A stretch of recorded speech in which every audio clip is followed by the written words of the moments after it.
চারধারে নজর করতে করতে চলেছি। চন্দ্রকান্ত নিশ্চয়ই কোনো গুহায় লুকিয়ে রয়েছেন। সামনের পাহাড়ের গুহাগুলো খুব উঁচুতে, তাছাড়া ওদিকে পাহাড় একেবারে খাড়া। ওই গুহাতে ভালুক অথবা সম্বর ছাড়া আর কারো পৌঁছানো সম্ভব নয়। বাঘ কি চিতা পারে হয়তো, কিন্তু যে ফেরারি মানুষের বারবার জঙ্গলে আসতে হবে গুহা থেকে বেরিয়ে, সে কখনোই ওই গুহায় আশ্রয় নেবে না। সামনে একটা নালা পথ কেটে গেছে। নালার একদিক চলে গেছে পাহাড়ের দিকে, যেখানে থেকে নেমেছে নালাটা। অন্যদিকে গভীর উপত্যকা। এ জায়গাটা আমাদের মাঠিয়াকুদু নালা ক্যাম্প থেকে মাইল খানেক দূরে হবে। হঠাৎ নালার ভেজা বালিতে একটি রাবারের জুতোর ছাপ দেখলাম। এই অঞ্চলে জুতো পরা লোক বেশি আসে না। এদিকটায় কোনো কূপও নেই যে কোনো মুহুরিরা আসবে এদিকে। তবে আসতেও পারে। জঙ্গলে 1 মাইল কোনো দূরত্বই নয়। কি মনে হওয়াতে আমি ওই জুতোর দাগ অনুসরণ করে উপত্যকায় নেমে গেলাম। গরমের দিনে গুহায় থাকার চেয়ে উপত্যকার ছায়ায় থাকাই হয়তো ঠিক মনে করেছেন চন্দ্রকান্ত। একটা খবরে খুবই বিচলিত আছি সকাল থেকে। বিশেন সিং বলছিল অঙ্গুলে, মেরামেন্ডুলিতে, করতপটায়, পূর্ণাগড়ে, পূর্ণাকোটে, এমনকি সম্পাসরের মোড়েও পোস্টার দিয়েছে বন বিভাগ যে যে চন্দ্রকান্তকে ধরিয়ে দেবে সে 500 টাকা পাবে। 500 টাকা! এখানে অনেক টাকা। যেখানে 5-10 টাকায় সারা রাত একজন নারীকে পাওয়া যায়, 1.5-2 টাকায় প্রচণ্ড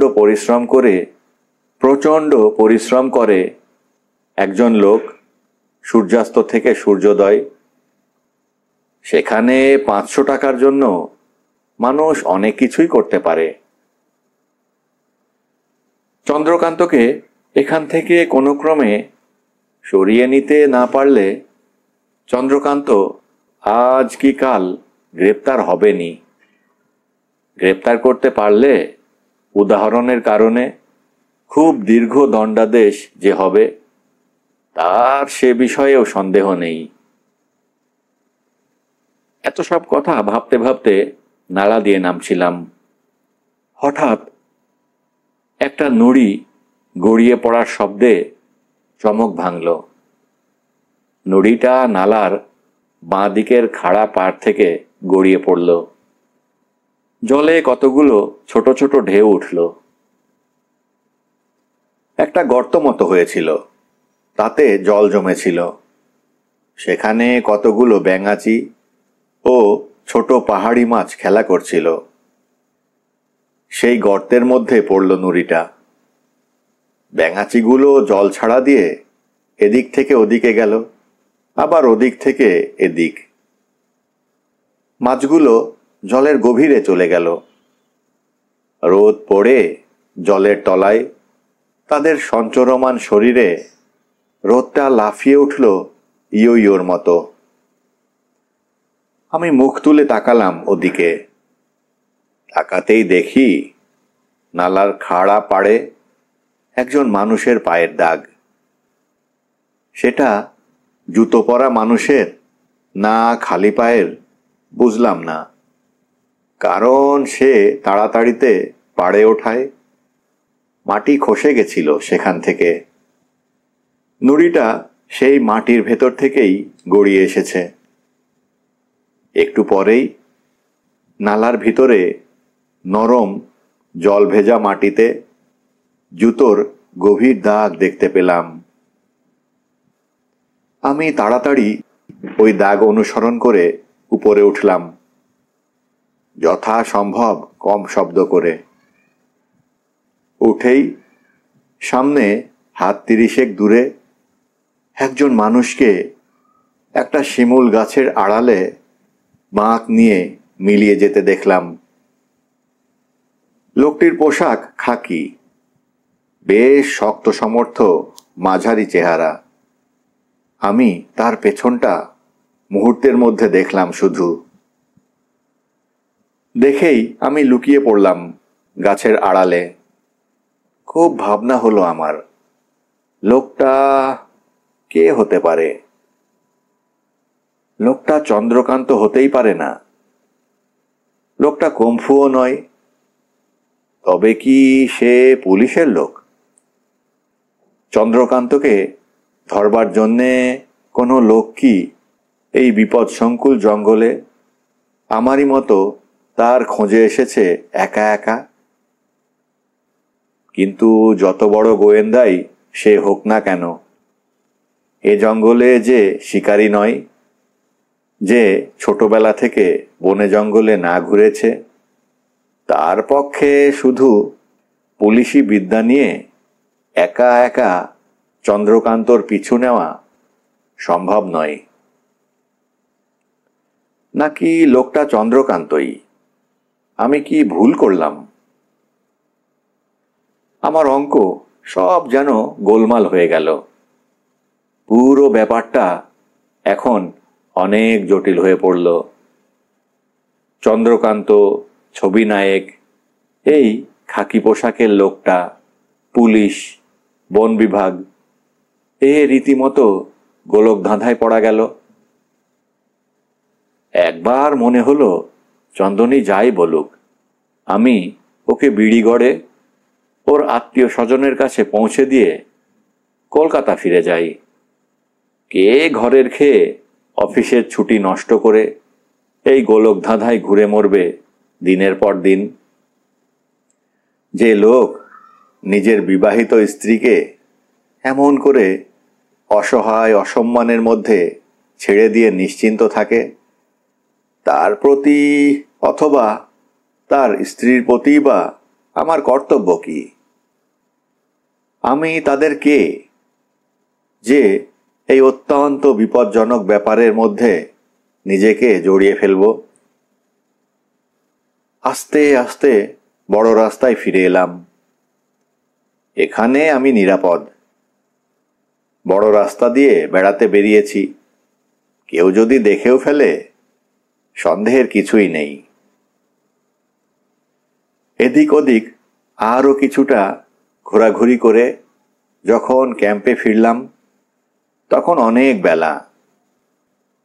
ফিরে দেখলাম চন্দনীকে রত্নাকরের দলবল আগে থেকে অনেক সহজ করে নিয়েছে। রত্নাকরকে দেখলাম না। ক্যাম্পের আঙিনা কাঁচা অর্জন পাতার ঝেঁটা দিয়ে ঝাড় দিচ্ছে চন্দনী। জলের ছিটে দিয়ে ধুলো মারছে চারদিকের। দেখে খুব ভালো লাগলো। নারায়ণকে আরেক কাপ চা খাওয়াতে বলে একটা বড়, প্রায় 100 বছরের পুরনো আম গাছের হাতির পেটের সমান মোটা গুঁড়িতে হেলান দিয়ে পা ছড়িয়ে বসে মাথা থেকে বেড়ে ক্যাপটা খুলে ফেলে পাইপে তামাক ভরতে লাগলাম আমি। এখন অনেক অনেক ভাবার আছে আমার। ভেবে কোনো কুল কিনারা পাবো কিনা জানি না, কিন্তু চন্দ্রকান্ত মহা ঝামেলায় ফেললেন। নারায়ণ চা দিয়ে গেছে। চায়ে চুমুক দিচ্ছি আর পাইপ খাচ্ছি আর ভাবছি। চায়ে বড় দুধ চিনি দেয় এরা। নারায়ণরা দুধকে বলে ক্ষীর। গরুর দুধ নয়, টিনের দুধ। গরুর দুধ হয়তো পাওয়া যেত লবঙ্গী বস্তিতে গেলে, কিন্তু এখানে দুগ্ধপোষ্য এমন কেউ নেই যার গরুর দুধ না হলে চলে না। কম্ফুর ছেলে আছে অবশ্য, 1.5 বছরের, কিন্তু এরা মায়ের বুকের দুধ ছাড়া অন্য কোনো দুধ খাওয়ার ভাগ্য করে আসেনি। ভগবান করুন, মায়ের বুকের দুধ খেয়েই যেন এরা মরদ হয়ে ওঠে। হঠাৎ ঢিকচুই ঢিকচুই করে পরপর দুবার আওয়াজ হলো রাইফেলের। সামনের পাহাড়ের ওদিকের ঢালে হলো আওয়াজটা। পাহাড়ে পাহাড়ে গাছপালায় ধাক্কা খেয়ে আওয়াজটা উপত্যকার গভীরে হারিয়ে গেল। তারপর আবার চুপচাপ। রত্নাকর কাজে গেছিল কূপে। নারায়ণ কচি শিমুলের মূল আর লাল আলু দিয়ে একটা নতুন পদ রান্না করতে ব্যস্ত ছিল। চন্দনী আঙিনা নিকোনো সেরে নালার নিচের দিকে, যেদিকে বড় বড় পাথরের আড়াল আছে, সেখানে চান করতে গেছিল। কমফুর ছেলেটা হামাগুড়ি দিয়ে হেঁটে ওদের ঝুপড়ির সামনে ধুলোর মধ্যে বসে একটা ফেলে দেওয়া 1 লিটারের মোবিলের টিন নিয়ে খেলা করছিল। ওর মা ছিল না সেখানে। জঙ্গলে গেছিল কাঠ কুড়োতে, মূল খুঁড়তে। গুলির আওয়াজে নারায়ণ দৌড়ে এলো। ছেলেটা চমকে উঠে এক মুঠো ধুলো পুড়ে দিল মুখে। আমি নারায়ণকে শুধলাম, এখানে শিকারি এসেছে। নারায়ণ বলল, শিকারি কোথায় বাবু, 2 বছর মাংস খাইনি। শিকার হলে 5 ক্রোশ দৌড়ে যাব মাংসের জন্যে। যদি শিকার হয় তো ভালোই। বিশেন সিং সর্দারজি কাছেই কোথাও ছিল। তাড়াতাড়ি লুঙ্গি এঁটে নাগড়া পায়ে এলো। বলল, কা বাত বাবু? আমি বললাম, তুমি একটু থেকো বিশেন সিং, আমি জিপটা নিয়ে একটু ঘুরে আসছি, যাব আর আসব। জিপটার কার্বোরেটরে ময়লা এসেছে। স্টার্ট নিতে একটু গাঁই করল। তারপর স্টার্ট নিতেই চড়াইটা উঠে এগিয়ে গেলাম। কোনো ঠিকাদার গত বছরে পাহাড়ের মাথায় যাওয়ার একটা পথ বানিয়েছিল কাঠ নামাবার জন্যে। এখন পথটা অব্যবহৃত অবস্থায় পড়ে আছে। ঘাস পাতা ঝোপঝাড় গজিয়েছে পথের মাঝে, কিন্তু জিপ চলে যায়। ওই পথ ধরে ফার্স্ট গিয়ারে আস্তে আস্তে উঠতে লাগলাম ঘুরে ঘুরে। পাহাড়ের উপরে জঙ্গল অপেক্ষাকৃত ফাঁকা, শুধুই মই গাছ আর কুসুম গাছ। মনে হয় উপরে মালভূমির মতো আছে। অনেকখানি জায়গা সমতল। কাল বিকেলে কমফুকে ওই দিক থেকেই আসতে দেখেছিলাম। কে ওখানে রাইফেল দিয়ে গুলি করল তা জানবার কৌতূহল বড় কম হলো না। পাহাড়ের মাঝামাঝি উঠেছি, এমন সময় আবার একবার গুলির আওয়াজ শুনলাম। এবারে ঢিকোচুই নয়, ঢপ করে আওয়াজটা হলো। গভীর জঙ্গলের মধ্যে রাইফেল ছুঁড়েছে এবার। আওয়াজটা দম বন্ধ হয়ে বেরুলো গাছপালার গভীর থেকে। জিপটা দাঁড় করিয়ে জিপ থেকে নেমে যেদিক থেকে আওয়াজটা হলো সেই দিকে চেয়ে রইলাম, জিপের আড়ালে শরীরটাকে লুকিয়ে রেখে।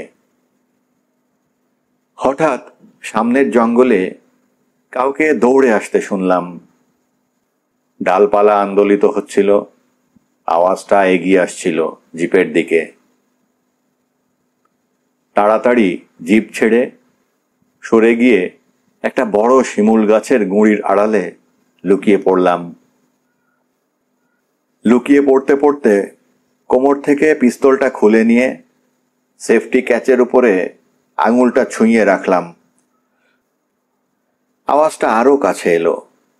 পরক্ষণেই দেখি কমফু জঙ্গল থেকে ফুটে বেরুলো, মুখে ভয়ের চিহ্ন স্পষ্ট। ও জিপের কাছে এসে জিপের আরোহীর সন্ধান করল। কাউকে দেখতে না পেয়ে আরও ভয় পেয়ে গেল। কোন দিকে দৌড়বে এবার তা বুঝতে পারল না। আমি ওকে চাপা গলায় ডাকলাম, কম্ফু।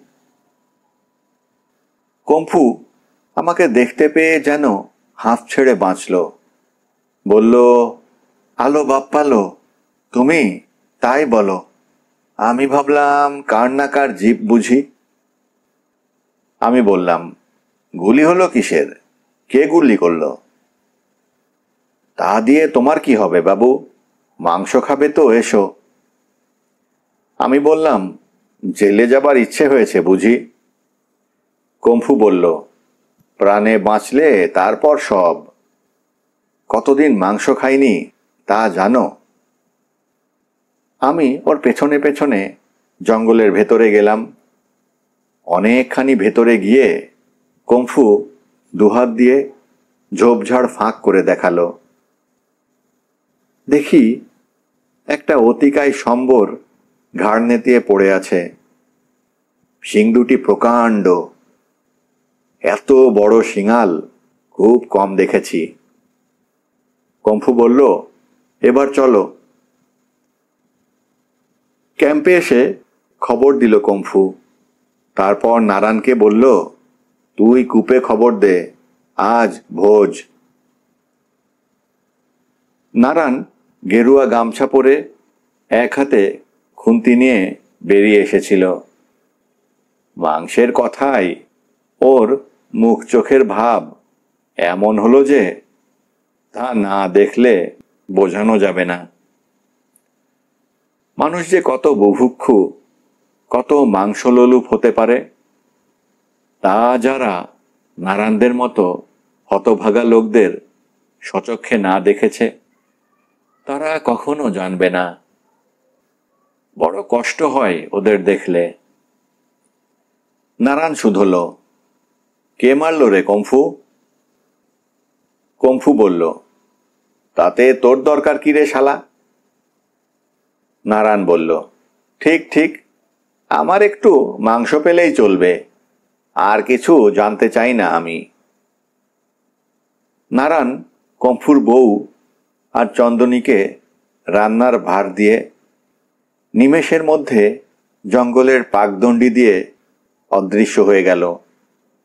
কূপে গিয়ে কূপ কাটা কুলিদের খবর দেবে।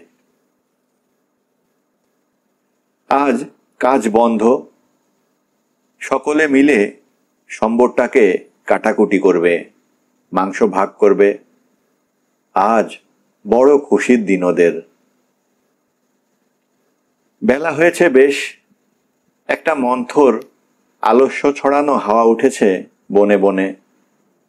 বাঁশে বাঁশে কটকটি আওয়াজ, ঝরা পাতার উসখুসানি, মৌটুসি পাখির ফিসফিস আধো আধো ডাক। হাওয়ায় গাছগাছালির পাতা দুলছে, রোদ কাঁপছে, পাতাগুলোই প্রতিফলিত হচ্ছে দিকে দিকে। হলুদ বসন্ত ডাকছে নালার গভীর থেকে। একটা বাদামি রঙের বড় লেজঝোলা কুম্বাটুয়া নালার ওই পাড়ে জলের পাশে পাশে হেঁটে বেড়াচ্ছে। তার গায়ে রোদ পড়ে এমন ঝকঝক করছে যে ওদিকে তাকালে চোখ ধেঁধে যায়। উজানে নালার মধ্যে একটা বড় গর্ত আছে, বড় বড় কালো কালো পাথর সেখানে, একটা দহর মতো। পাহাড়ি পুঁটির ঝাঁক, যেখানে চন্দনী একটু আগে চান করতে গেছিল। কোথা থেকে খোঁজ পেয়ে একটা ঘন নীল আর লালে মেশা ছোট মাছরাঙা ছোঁ মেরে মেরে মাছ খাচ্ছে সেখানে। সামনের পথের ওপরে একটা ফড়িং খাওয়া পাখি লেজ দুলিয়ে উড়ে উড়ে খয়েরি রঙা ফড়িংগুলোকে কপাকপ গিলে খাচ্ছে। কানের মধ্যে এত সব সুন্দর সংযত সুসমঞ্জস্য শব্দ, চোখের তারায় এত রঙের প্রতিফলন। মস্তিষ্কের মধ্যে প্রগাঢ় প্রশান্তি, ভালো লাগা, সব মিলিয়ে ঘুমিয়ে পড়তে ইচ্ছে করছে আমারও। চন্দনী এসে সামনে বসলো হাঁটু গেড়ে। ভারী সুন্দর করে হাঁটু গেড়ে নিতম্ব রেখে বসে এই বনের মেয়েরা। এত নমনীয় ওদের বসার ভঙ্গিটি যে দেখে চোখ ফেরাতে ইচ্ছে করে না। চন্দনী মুখ নিচু করে আস্তে আস্তে বলল, কি করবে তুমি আমাকে নিয়ে, ঠিক করলে? আমি কিছু বললাম না। অনেকক্ষণ ওর ফিঙের মতো কালো চোখে তাকিয়ে রইলাম। হেসে ফেলে অনেক পরে বললাম, চন্দ্রকান্তটা বড় বোকা। তোমার মতো মেয়েকে ছেড়ে কেউ হাতি মেরে ফেরারি হয়? তারপর বললাম, তোমার দিকে এসে ভালো করে কি চেয়ে দেখেনি কখনো? চন্দনী হাসল, বলল, চাইলেই কি? সকলের চোখ কি ভগবান সমান দেন? সকলেরই তো চোখ আছে, সকলেই তো চোখ মেলে দেখে, কিন্তু চোখ মেললেই কি সকলে সব কিছু দেখতে পাই? তারপর কথা ঘুরিয়ে ও বলল, আমার মন বড় খারাপ হচ্ছে। মনে হচ্ছে আমার জন্যে আরো কি না কি হবে এখানে। তারপর একটু চুপ করে থেকে বলল, একটা কথা বলবো, শুনবে? বলো, কি কথা? চলো আমরা এখান থেকে চলে যাই। কোথায়? আমি বললাম, যেখানে হয়, তোমার যেখানে ইচ্ছে। যদি মনে করো আমি তোমার বোঝা, আমাকে যেখান থেকে এনেছিলে সেখানেই ফেলে দিয়ে এসো। আমার যা হয় হবে। আমার জন্যে এতজনের বিপদ হোক তা আমি চাই না। সকলে বলছে যে ওই গাল পোড়া বেনে নাকি ভারী ইতর, ও করতে পারে না এমন কাজ নেই। আমি কথা ঘুরিয়ে বললাম, একটা কথার সত্যি জবাব দেবে? বলো। চন্দনী বলল, এত লোক থাকতে আমাকেই তুমি ডেকে পাঠালে কেন? চন্দনী চমকে উঠল, বলল, জানি না। তারপর বলল, সব প্রশ্নের জবাব হয় না, এ প্রশ্ন তুমি আমাকে শুধিও না। আমি সত্যিই জানি না। আমি ওর চোখের দিকে তাকিয়েছিলাম। ও চোখ নামিয়ে নিল। তারপর উঠে চলে গেল ঘরের মধ্যে। খাওয়া দাওয়ার পরই আমি বেরুলাম। বিশেন সিং সন্ধে অবধি থাকবে। কেন জানি না এই লম্বা চওড়া দাড়ি গোঁফওয়ালা সর্দারজির উপরে আমার খুব আস্থা। আজ বলে নয়, বহুদিন হলো। নেশা নেই কোনো লোকটার, এক চায়ের নেশা ছাড়া। ট্রাকের স্টিয়ারিংয়ের সামনে দেবতার ছবি। অসম সাহসী এই বিশেন সিং। বহুবার তার সাহসের পরীক্ষা নিয়েছি আমি। কখনো কোনো পরীক্ষাতে ফেল তো করেইনি। পরীক্ষকের চেয়ে যে পরীক্ষার্থীরই সাহস বেশি, এ কথাই প্রমাণ করেছে সে বারবার। যদিও ও বিষয়ে কোনো কথা বললাম না, কিন্তু আমি জানি যে ওর ট্রাকের ড্রাইভিং সিটের নিচে একটা লাইসেন্সবিহীন দোনওয়ালা বন্দুক আছে।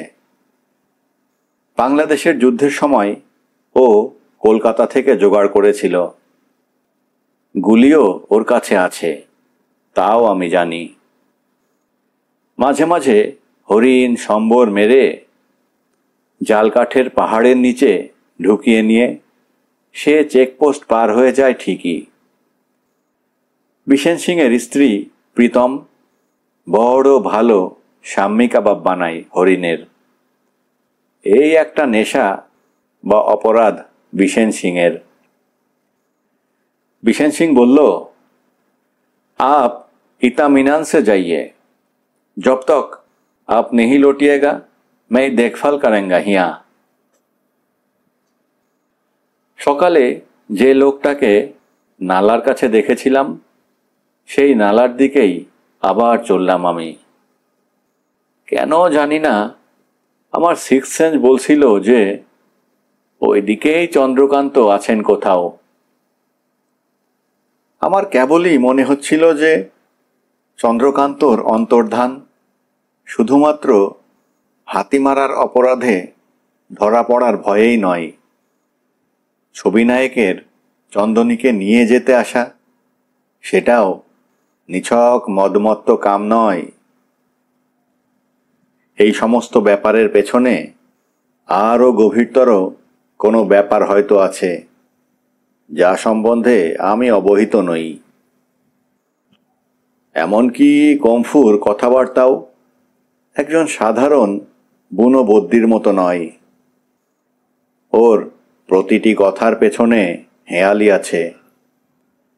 ও যেন নিজের কথা বলছে না, অন্য কারো কথা বলছে।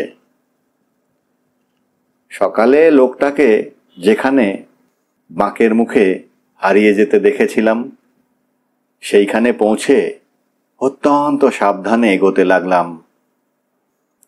বন এখানে বড় গভীর, দুপুরবেলাও প্রায় অন্ধকার। সাহাজ, মিটকুনিয়া, তেঁতরা, গামহারি, শিশু এইসব গাছই এখানে বেশি। বুড়ো জংলি অশ্বত্থ ও বটও আছে, মাঝে মাঝে শালি বাঁশ। খুব সাবধানে পথ চলতে হয়। আমও আছে কিছু, মহিরুহ।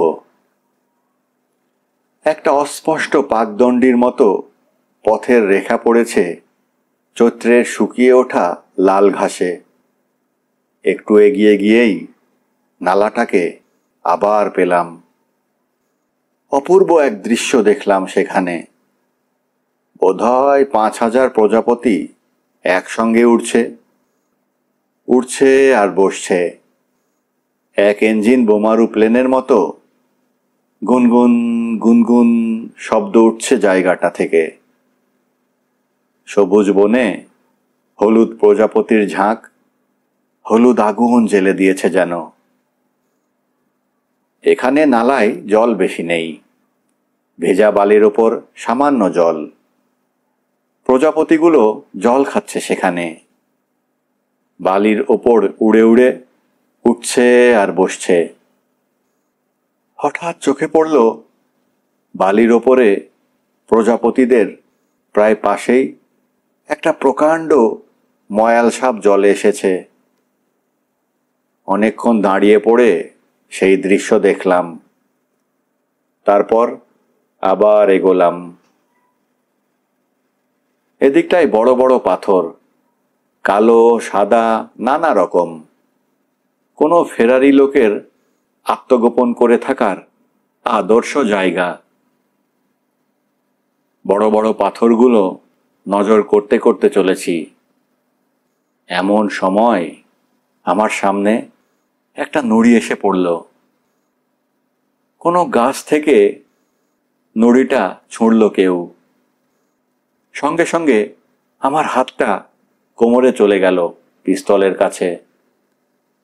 এমন সময় কে যেন হেসে উঠল গাছের উপর থেকে। উপরে তাকিয়ে দেখি একটা বহু পুরনো আম গাছ। উপরটা এত ঝাঁকড়া যে নজর চলে না। আমি সেদিকে তাকিয়ে আছি একটা গাছের আড়াল নিয়ে। এমন সময় সেই গাছের গুঁড়ি বেয়ে ঝুপ করে কি একটা পড়ল। অবাক হয়ে দেখলাম দড়ির সিঁড়ি একটা। গাছের উপরের অন্ধকার থেকে একজন লোক দড়ির সিঁড়ি বেয়ে তরতর করে নেমে এলো নিচে। আমি যেমন স্থাণুর মতো দাঁড়িয়েছিলাম পিস্তলের বাঁটে হাত দিয়ে, তেমনই দাঁড়িয়ে রইলাম। দেখি চন্দ্রকান্ত। চন্দ্রকান্ত হাসছিলেন। বললেন, আসুন আসুন, আমাকে না দেখে যখন থাকতেই পারলেন না, তখন আপনাকে আর কষ্ট দেওয়া ঠিক মনে করলাম না। উপরে উঠে দেখি গাছের গভীরে বিরাট এক মাচা। শুধু তাই নয়, সেই গাছ থেকে অন্যান্য গাছে যাওয়ার জন্যে ব্রিজ বানানো হয়েছে। প্রায় 500 মিটার জায়গা ছে মাচার পর মাচা। চন্দ্রকান্ত হাসলেন। বললেন, জিম করবেটের ট্রি টপস বইটা পড়ে এই আইডিয়া পাই। যদি কেউ এই গাছের হদিস পায়ও, তাহলে 500 গজ দূরে যে কোনো দিকে গাছে গাছে চলে যাব নেপালি দূরের মতো। তারপর নেমে পড়ব যেদিকে খুশি, চুপ করে। বললাম, যে রকম মৌরসি পাট্টা গেড়ে বসেছেন, আপনার মতলবটা কি? জঙ্গলে যত হাতি আছে সব সাবাড় করবেন নাকি? চন্দ্রকান্ত হাসলেন। বললেন, লবঙ্গিতে এখন হাতি নেই। চন্দ্রকান্ত আমাকে শালপাতায় করে একটু মধু খেতে দিলেন। মধুটা খাচ্ছি, এমন সময় চন্দ্রকান্ত বললেন, চন্দনী এখানে এলো কেন?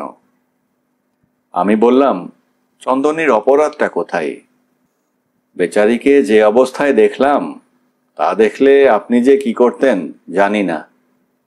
কি অবস্থা? চন্দ্রকান্ত শুধলেন। আমি বললাম, আপনি কি জানেন টিকর পাড়াতে দাঁড়িয়ানি হয়ে পেট চালাচ্ছিল ও? চন্দ্রকান্ত নৈর্ব্যক্তিক গলায় বললেন, হুঁ, শুনেছি তা। তারপর হেসে বললেন, মেয়েদের কি সুবিধা না? চেহারা মোটামুটি সুন্দর হলে পেট চালানোটা একটা কোনো ব্যাপারই নয়। আমি লোকটার নিষ্ঠুরতায় স্তম্ভিত হয়ে গেলাম। অনেকক্ষণ কোনো কথা বলতে পারলাম না।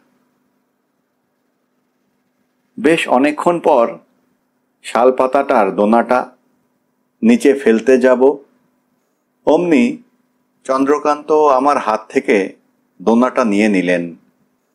বললেন, আমায় দিন, নিচে ফেললে চোখে পড়বে। আপনি শিকারী লোক হয়ে এই ভুল করতে যাচ্ছিলেন কি করে? আমি ভাবছিলাম সবই ভুল। চন্দ্রকান্তর কাছে আসাও ভুল হয়েছে আমার। একটু পরে বললাম, আশ্চর্য, চন্দনী আপনার বিবাহিতা স্ত্রী, অথচ আপনি এরকম ভাবে ব্যাপারটাকে দেখবেন ভাবা যায় না। চন্দ্রকান্ত বললেন, স্ত্রীলোক কখনো কাউকে ভালোবাসে না, কর্তৃত্ব করতে চায় ওরা পুরুষের ওপর। চন্দনী জেনে শুনে ভুল লোককে বিয়ে করেছিল। ও আমাকে খোঁটায় বেঁধে রাখতে চেয়েছিল, ওর ঘটিবাটির মতো সম্পত্তি বানাতে চেয়েছিল আমায়। তারপর একটু থেমে বললেন, আপনি তো জানেন যে আমি ওকে কখনো ভালোবাসিনি। ওকে কেন, কোনো স্ত্রীলোককেই কখনো ভালোবাসিনি আমি। চন্দনী আমার জীবনের পরিপন্থী, কখনোই পরিপূরক হয়নি। অবশ্য এ কথা অস্বীকার করি না যে আমার জীবনের পরিপূরক হওয়া সহজ কথা নয়। আমি চুপ করে রইলাম। বললাম, চন্দনীকে একবার আপনার কাছে নিয়ে আসব। চন্দ্রকান্তর চোখ দপ করে জ্বলে উঠল। মাথা নেড়ে বললেন, না, একদম না। তাহলে আমি ওকে নিয়ে কি করব? অসহায় গলায় আমি বললাম। চন্দ্রকান্ত হেসে ফেললেন। বললেন, যুগ যুগান্ত ধরে পুরুষরা মেয়েদের নিয়ে যা করেছে তাই করুন। আপনি তো আবার নরম মনের লোক, আপনি চান তো বিয়ে করেও ফেলতে পারেন, না চান তো যেখান থেকে তুলে এনেছিলেন সেখানে ছেড়ে দিয়ে আসুন। আমার বলার বা করার কিছুই নেই। আমি চুপ করে রইলাম। তারপর বললাম, ও কিন্তু এখনো আপনাকে ভালোবাসে। চন্দ্রকান্ত বললেন, এক কথা বারবার না বলাই ভালো। মেয়েদের ভালোবাসার স্বরূপটা আশ্চর্য। ওদের জলের মতো চরিত্র। যখন যার ঘরে থাকে, যার বুকে, তার দিকে বড় সহজে গড়িয়ে যায় ওরা। ওরা নিজের সুখ, নিজের স্বার্থ, নিজের নিরাপত্তাকেই ভালোবাসে। শালাবাবু, দয়া করে চন্দনীর ভালোবাসার কথা আমাকে আর বলবেন না। আমি বললাম, একদিনও কি ওকে নিয়ে এলে সত্যি রাগ করবেন আপনি? ভেবে বলুন। চন্দ্রকান্ত বললেন, না ভেবেই বলছি। যদি আনেন তাহলে এই গাছে বসেই গুলি করে মারব ওকে। আমি হতভম্ব হয়ে গেলাম। বেলা পড়ে আসছিল। বিশেন সিং আমি না যাওয়া পর্যন্ত আটকে থাকবে। তাই আমি বললাম, আজকে যাই। চন্দ্রকান্ত বললেন, আরেকদিন আসবেন, তবে খুব সাবধানে, কেউ যেন পিছু না নেয়। সম্ভব হলে রাতে আসবেন, একটু দেখে শুনে। নালায় একটা বড় বাঘ রোজ জল খেতে আসে সন্ধ্যার পর। আমি গাছে উঠে যেতেই কাছের সিঁড়িটা তুলে নিয়েছিলেন চন্দ্রকান্ত। এবারে সিঁড়িটা আবার ফেলে দিলেন। সিঁড়িতে পা দিয়ে আমি বললাম, শরীর কেমন আছে এখন? চন্দ্রকান্ত বললেন, প্রায় সম্পূর্ণ সুস্থ হয়ে গেছি। দেখছেন না কেমন হুষ্টপুষ্ট হয়েছি? সবই কমফুর দয়া, যা কোনো বিলেত ফেরত ডাক্তারে করতে পারল না। সেই হাঁফানি প্রায় নিরাময় করে এনেছে ওর জড়িবুটি দিয়ে।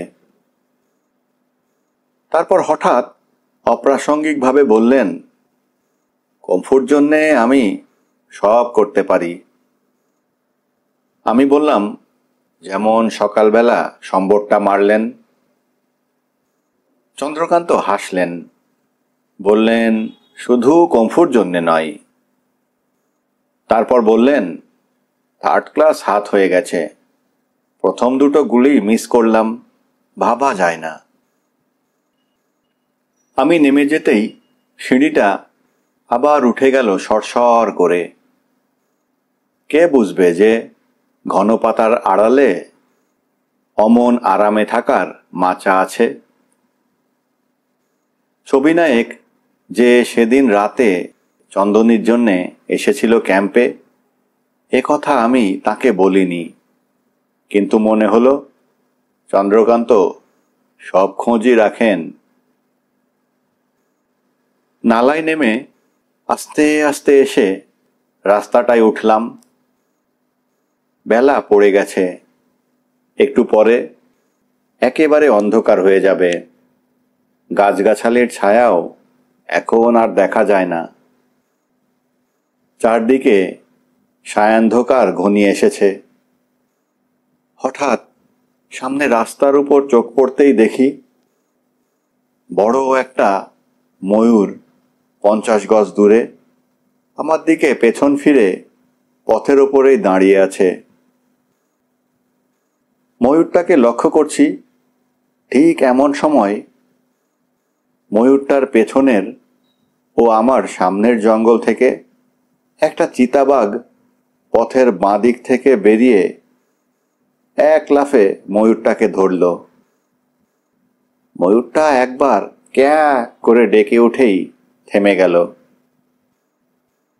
চিতাটা ময়ূরের গলা কামড়ে জঙ্গলের গভীরে নিয়ে যাচ্ছিল। আমি কিছুক্ষণ দাঁড়িয়ে চিতাটাকে জঙ্গলের গভীরে চলে যাওয়ার সুযোগ দিয়ে আবার আস্তে আস্তে এগোলাম। সন্ধ্যার পর বেশ ঠান্ডা ঠান্ডা একটা ভাব হয়। দূর থেকে ক্যাম্পের সামনের আগুন দেখা গেল। বিশেন সিং কাঠের গুঁড়ির ওপর বসে চা খাচ্ছিল। আমাকে দেখে আশ্বস্ত হলো, বলল, आप ही का इंतजारी में था, अब मैं चले। চা খেয়ে বিশেন সিং হেল্পার অশোক কুমারকে নিয়ে বন পাহাড় কাঁপিয়ে তার মার্সিডিজ স্টার্ট করে জঙ্গলের পথ আলোয় উদ্ভাসিত করে চলে গেল। অনেকক্ষণ অবধি পাহাড়ের খাঁজে খাঁজে ট্রাকের শক্তিশালী ইঞ্জিনের গোঙানি শোনা গেল। তারপর এক সময় গোঙানিটা মিলিয়ে গেল। ঝিঝির ডাক সমস্ত পরিবেশকে মুড়ে দিয়ে চাঁদের আলোয় মাখামাখি করে রাতকে হাত ধরে বন পাহাড়ে খেলাতে নামালো। লজ্জাবতী লতার মতো পাতাওয়ালা মানুষের মাথা সমান দন্তারি গাছগুলোর পাতায় পাতায় চাঁদ পড়ে পাতাগুলো দেখতে দেখতে রূপঝুড়ি হয়ে গেল।